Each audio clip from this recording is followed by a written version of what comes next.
Deputy commissioner Safdar Hussain विलक ने university of Gujarat का दौरा किया और 22 सितंबर को मुनक्किद होने वाले MD कैट टेस्ट के हवाले से तैयारियों और इंतजामात का जायजा लिया।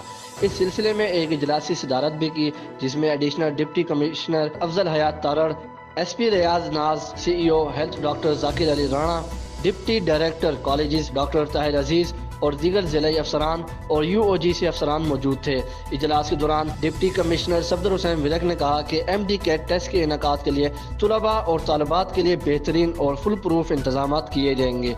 इन्होंने मजीद कहा कि इस हवाले से तमाम मामला को हतमी शक्ल दे दी गई है और पार्किंग के वसी इंतजाम के साथ साथ पुलिस, महकमे सेहत, रेस्क्यू 1122 और दीगर मुतालिका इदारे अलर्ट रहेंगे। रिपोर्ट जिला सुल्तान, पाक न्यूज़, गुजरात।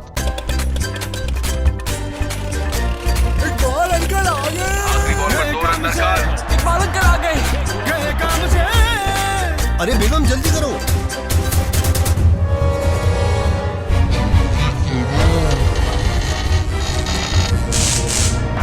कहा है कि GFC फैन लगाएं, इलेक्ट्रिकल स्टील शीट और खालिस कॉपर वायर से बना GFC फैन। तो अब